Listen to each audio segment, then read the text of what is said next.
Viewers, thank you for joining us on India Upfront. We are faced with an urgent crisis that has shaken the core of the world's digital foundation.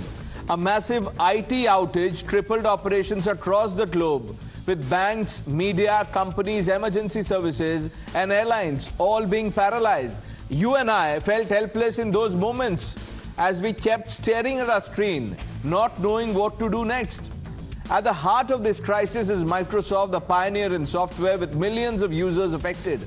Reports suggest that the catastrophe was triggered by a software update from CrowdStrike, causing Windows computers and tablets to crash worldwide. While there's no evidence so far of a malicious attack, the incident exposes the glaring vulnerabilities in our interconnected world.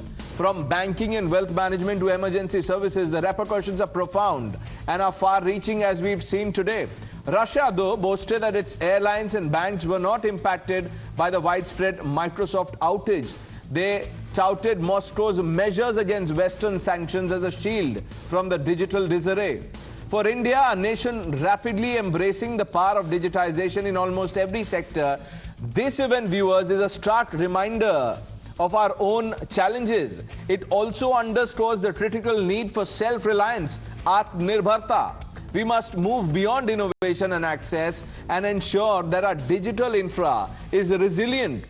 Indian companies are already competing with giants like Microsoft, proving that we have the capability to develop robust alternatives. Yes, our dependence on cloud services and digital infrastructure is growing, but so must our resilience and recovery plans. Tonight, as we debate the consequences of this digital disaster, let's also remember that for no narrow political gains, there have been many who constantly mock the Atmanirbhar clarion call given by Prime Minister Modi. Today's event must be a wake-up call for all, because we as a nation cannot afford to face a cyber pandemic with no fail-safe measures in place.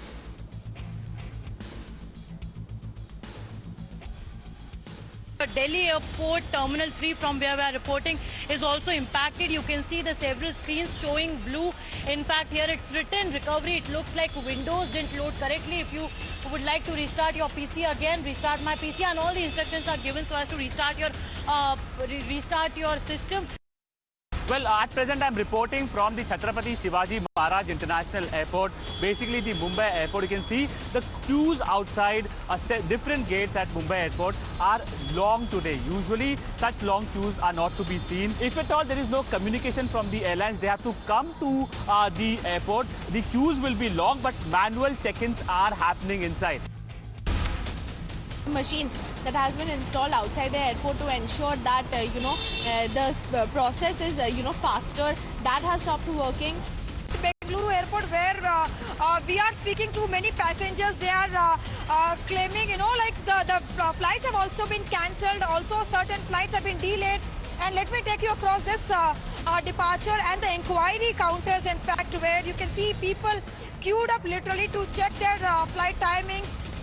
So maybe it is time now for companies to ask the question whether they need to diversify their enterprise software and go into other types of vendors.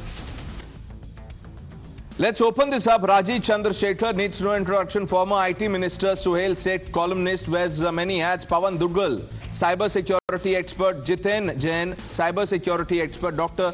Karnika Seth, cyber law expert and Supreme Court lawyer. Lokesh Jindal, political analyst, completes the panel. I want to begin by asking you, Mr. Chandrasekhar. First of all, thank you for joining us here on Times Now. What do you make of what happened today? What do you believe are the underlying socio-political factors that, I just want your opinion on what happened today.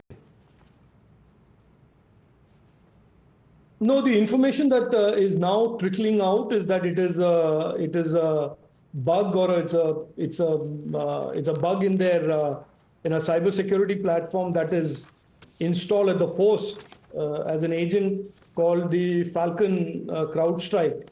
And that is in the latest patch or the latest version is causing it to be incompatible with the underlying Windows operating environment. So the fear in the early part of today that it was something to do with Microsoft is certainly been clarified that Microsoft has fixed their Azure, their cloud issues early on Friday, but the cybersecurity application or the CrowdStrike application from Falcon CrowdStrike, that continues to be causing a problem. Certain from the government of India has already issued a advisory on how to get around it. So I think the worst is behind us, and the problem is identified and is on the way being solved.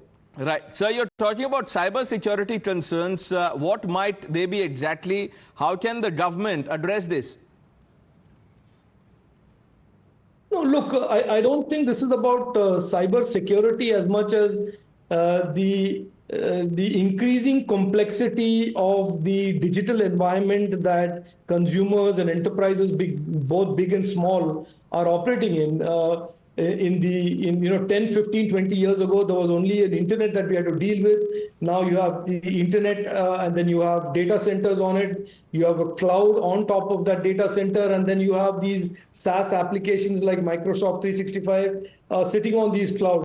And at every one of these intersection points, you have cybersecurity vulnerabilities for which you have these cybersecurity applications that are also embedded. So these are very complex systems with many interworking parts, and any one of those parts, as we have seen today, which is this Falcon CrowdStrike piece, which is a cybersecurity piece, which deals with endpoint security, endpoint cybersecurity, was a buggy software in its latest version, was buggy, and then the whole system and the entire global outage we saw as a consequence of a very small piece of a very complex system. So it raises more awareness about the complex digital world that we are all operating in and in a sense living in.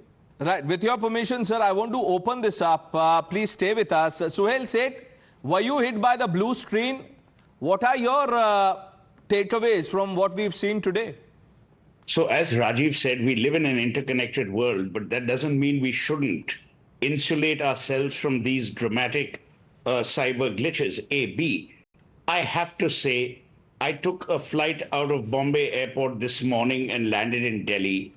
The Adani people at Bombay Airport and the GMR people at Bombay Airport, the Vistara people, they were beyond outstanding.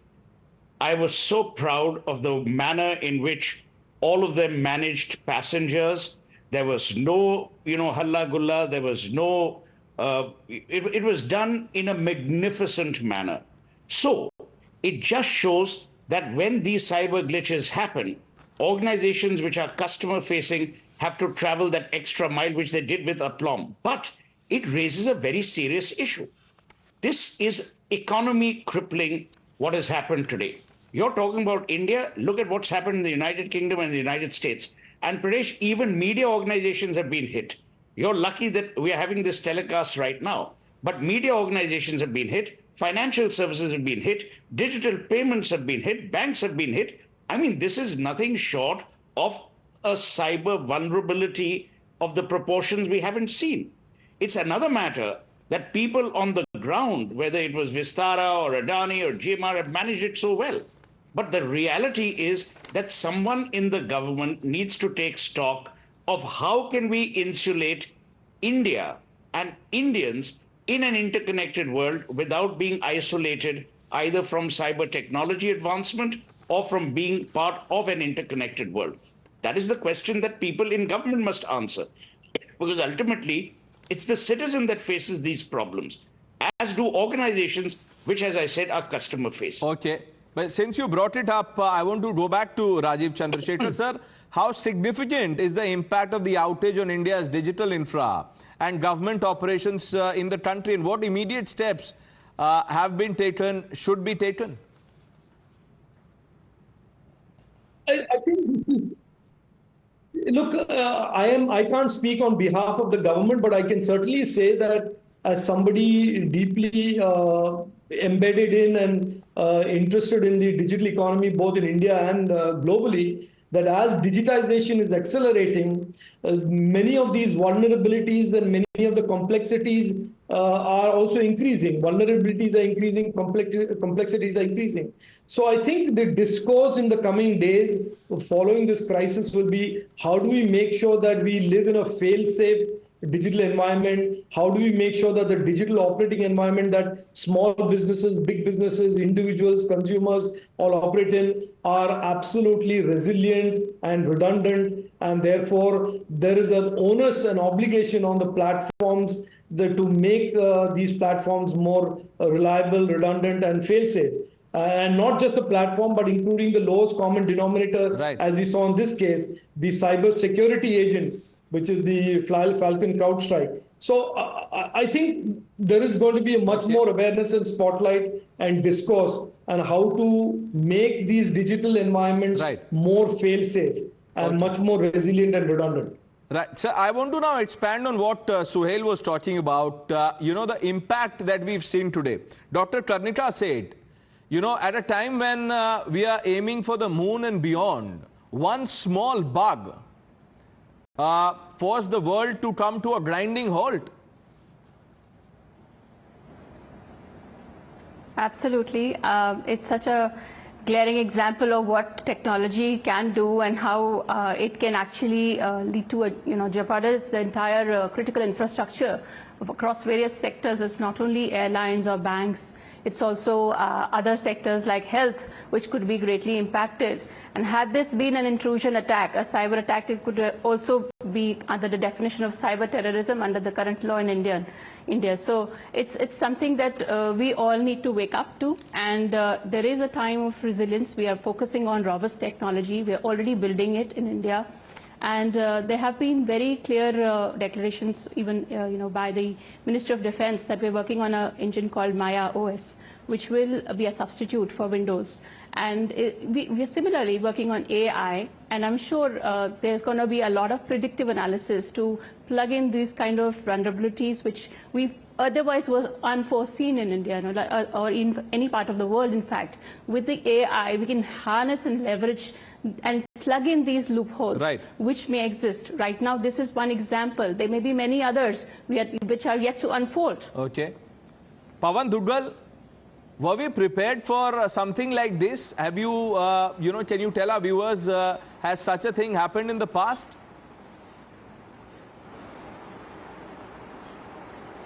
Well, such a thing of such a magnitude has apparently not happened, and it does not have had the kind of impact that this particular episode has had. I think most of us were unprepared, and the reason was that everybody anticipated this to happen, but nobody hoped that this will be happening. Now, while this is behind us, the important question that the nation has to ask is, well, is it prepared to protect its cyber sovereign interests and its sovereignty, security, and integrity? When more than 200 flights in your nation are cancelled, where the stock market is hit, where the banking system is hit, where you find the media ecosystem being hit, I think I need to see it more as an attack on the sovereignty, security, and integrity of countries, and also their cyber sovereignty. And also, nobody's talking about this cyber security ramifications thereof. Everybody is only believing what the company is saying to be gospel truth. Now, what happens to the accountability of these kinds of companies for the losses that have already incurred? Today, I think billions of dollars would have been lost on a global level. The fundamental question is, who's going to be liable for paying these losses? Primarily, can the companies be allowed to walk away from liability, saying, well, it is a mere technical glitch? I think that's a fantastic point. Suhail said, we've been talking about the technological challenges, but look at the amount of money. Forget the inconvenience. Look at the amount of money as a result of the blue screen, this bug. We've lost. The world has lost. As I said, it is economy crippling syndrome. It has crippled our economy for that period, and it has set off warning signs. You see, what is happening, if you go back, I mean, you were very, very young then, Pranesh, but if you go back to Y2K, if you remember, the whole world was seized with what will happen when, Y2K happens. And you began preparatory work. You began looking at the issues that could come in. Y2K didn't create the damage that everyone had envisaged. I think, and it is unfair to blame any government. These are crises which jump upon you. They're not planned. You can't plan these things unless it's, of course, cyber terrorism. I think the learning from this is as follows. We must have a non-cyber solution in case there is a problem, and we must create a fallback option. Where that fallback option is India-driven, India-insulated, so be it. Number two, the training that people must get, whether it's in banks or airlines or airports or media organizations, customer-facing, must be that there has to be a fallback provision. Simple thing. Today, all the airlines, I'm talking about Vistara particularly, because I fly that, they had ready people to do paper boarding cards. I mean, you guys have grown up in an era where there were no paper boarding cards, but we have. And it was heartening to note that there was no fuss, it was streamlined, it was well managed. When one landed in Delhi, aero bridges were not available because that system had also failed. But the airport authorities did a great job in managing that. So while we have done it out of what I call, just great hindsight, there must be foresight in planning for the future. Okay, but while we are planning for the future, Lokesh Jindal, who's been listening intently, will agree. And, we've seen the kind of commentary, from opposition. Every time the Prime Minister talks about self-reliant India, Atmanirbhar Bharat, the opposition ridicules the idea. Lokesh Jindal? Certainly, Pranesh. In fact, recently, just a week ago, we had Bhavesh Agarwal, the founder of Ola, talking about data colonialism. He's saying that 90% of our data is stored outside India.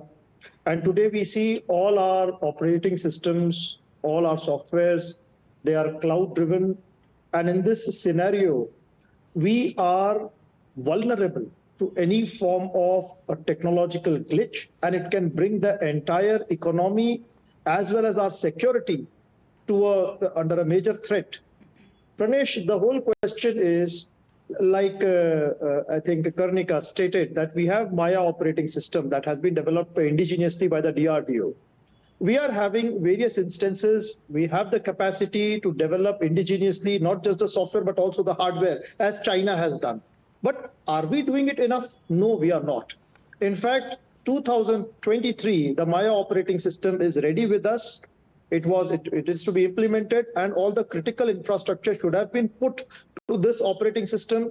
And we must have our own data centers where critical data is stored and not have it entirely outsourced to foreign MNCs. Dr. Seth is already disagreeing. I can see her nodding. Yes, Dr. Seth. Yes, I just want to make a comment. This Maya operating system is definitely a good substitute. In fact, it's going to be very robust. We know that, we need, this is the imperative need of the hour, and that's what we are going to work on. But it's also another question which is involved with liability. When we see these contracts, they are actually something which can also fall under unconscionable contracts.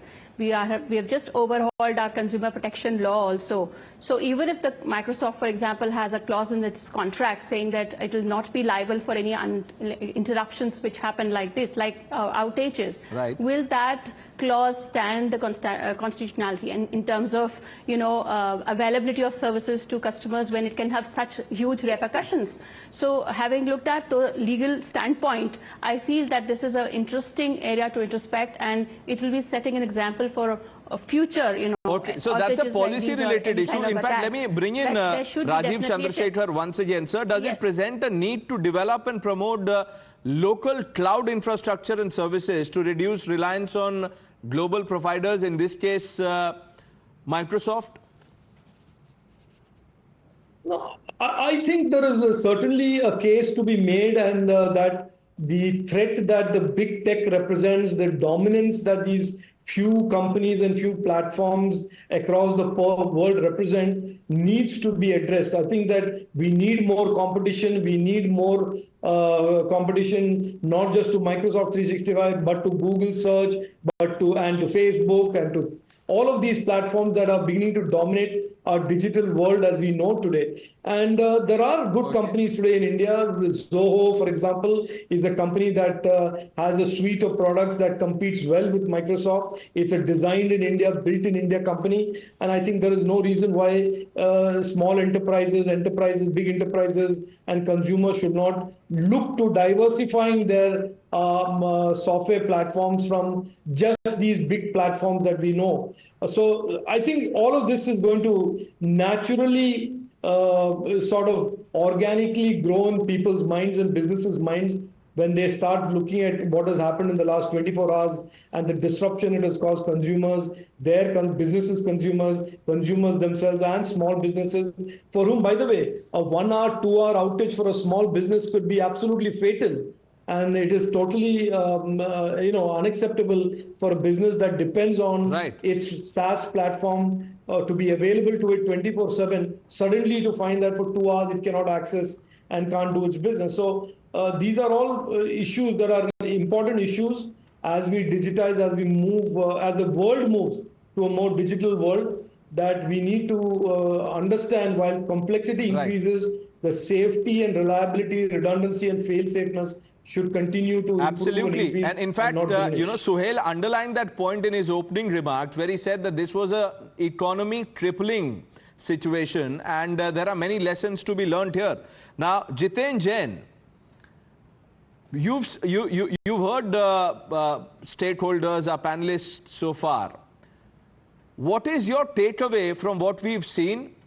We'll come to the policy issues later. Look, from banks to airlines to to media, there was panic in the newsroom briefly because one screen after the other started, going blue. We were hit by the blue bug. We didn't know what to do. No, we are living in an interconnected, globalized world, and Rajiv ji rightly pointed out, I mean, beyond what has happened, whether CrowdStrike was responsible or Microsoft was responsible, I think it is important to just assess our dependence on this, foreign platforms. Kind of exposure we have to the digital platforms which are online. I've been speaking throughout the day, like Sohail also pointed out, in a society like us, I think our safest fallback mechanism is our ability and our resilience to go back into the offline operations and run it. I mean, even if it is 20% capacity, but our ability to go down to the offline operations completely manually is what has kept us going. You'll take the example of Australia or take the example of certain European budget airlines. These people had even removed check-in counters. They were forcing you to take up, boarding pass printout from your home, put your luggage. Even if your luggage was 1 inch bigger, they will not accept your luggage. There was no one except, sometimes they were not even the manager was available. Right. So you did not find a single human of that airlines to resolve any problem. Today, when the systems got affected, these airlines were completely grounded. They were off air. But in a country like India, where we realized that technology and humanity has to go together, we automated everything. But still, we always kept manual boarding passes or human counters alive, despite of automating a lot of things. That is why our operations are not halted. So I think one of the lifetime lessons from this crisis is, when you make an SOP for all of these big enterprise about disaster recovery or emergency mechanism, data restoration, or storing backup at different geographies, one of the learning lessons now has to be that what is your fallback plan to completely go offline and keep the operations running, even if they are at limited scale. And it is very much necessary. Why? It is not because of an outage might happen tomorrow. It is not because something might go offline tomorrow. It is because what if somebody was to do something like this deliberately? Or what if somebody was to weaponize the technology to harm you? And this is not a mere assumption or what we are assuming. We have seen that in Ukraine, many of the global solutions like SWIFT, international banking transfer, which was sold with a lot of hullabaloo in global conferences like a global common digital public infrastructure as a value of a global family asset which was owned by every country. Every country had a partnership. But ultimately, it was controlled by a few Western countries. And when it came to shove, when it came to war, they did not mind to weaponize the technology and kick off Russia. They booted out Russia. And for a country like us, when our government was trying to preempt such a scenario in future and was investing in UPI and RuPay cards to do away with the monopoly of Visa and MasterCard, many of the people were ridiculing us. Yeah, that's people the point. You've hit the nail on its head. Suhail said, I want to bring you in. I asked that last question point of I want to Lokesh make. Jindal. Just, Senior Pranesh, if you political give me 30 leaders seconds. from opposition Pranesh, camp allow have me 30 ridiculed seconds. this idea of self-reliance as the Prime Minister Pranesh, calls if it you the allow me vision of 30 seconds. Atmanirbhar Bharat from UPI to, everything else. So today's Congress's Gandhis must actually reflect on Mahatma Gandhi. The concept of self-reliance was Mahatma Gandhi's. It's not Narendra Modi's. And Narendra Modi has said self-reliance not for himself. It is self-reliance for every Indian, for our Indian economy. I've always said this, and my good friend Lokesh has heard me say this. There are things on which you need to have opposition bitterness, and there are things which go beyond this political nitpicking. This is one of them.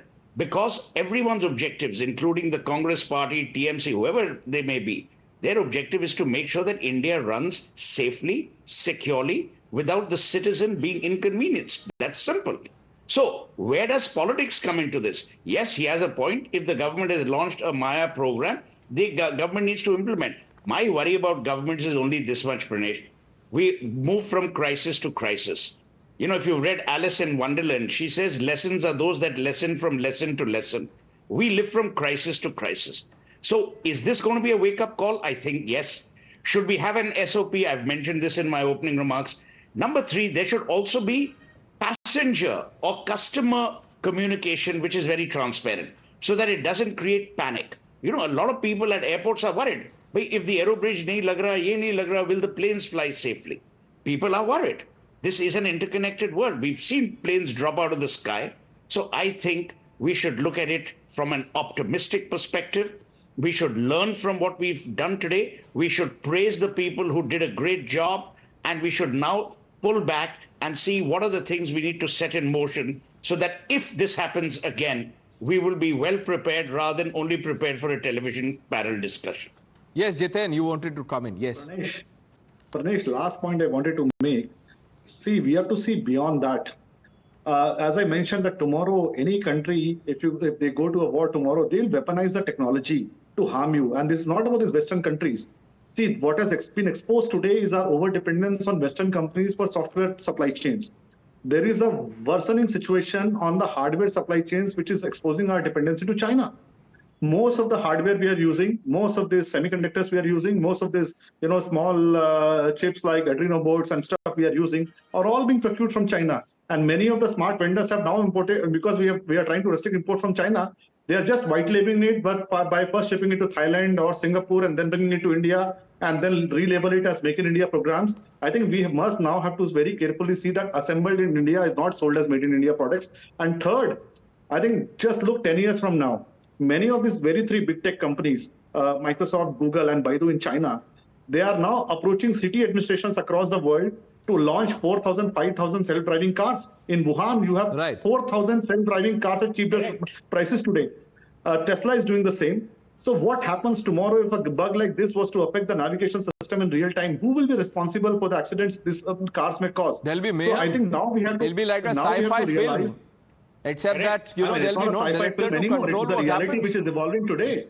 I mean, just the mere thought of it is scary. Pavan Durgal, you wanted to come in, sir. I just wanted to say that while we are busy about talking about all these things, let's also not rule out the cyber terror element in this. The focus of a typical cyber terror attack is to generate fear and panic in the minds of people and the customers. It happened a couple of hours in this particular episode. Are there some links to cyber terror? Are there some links to cyber security breaches? Those are fundamental issues that will have to be investigated by countries, and each country is going to do their own respective investigations. But while all this is happening, countries have to realize that their national cyber security laws are completely lame ducks. You are now dealing with a scenario where internet has made geography history. Until such time you actually come up with international legal frameworks to deal with these mechanisms, we are going to be in tough times tomorrow.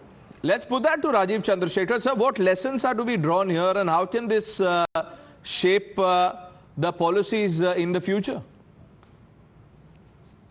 No, I think the lesson is a very valuable lesson. I have been in tech for 30, 35 years. I've never seen such a black swan type of an event in my life, such a global meltdown or a global crash whichever metaphor you want to use. I've never seen it before. And to finally find that it is a small little cybersecurity agent that caused this global meltdown tells us that we are living in a very, very complex digital world where even the smallest moving part can disrupt billions and trillions of dollars of economic activity. So I think it is an issue. The government of India is already focused on safe and trusted internet as its policy goes.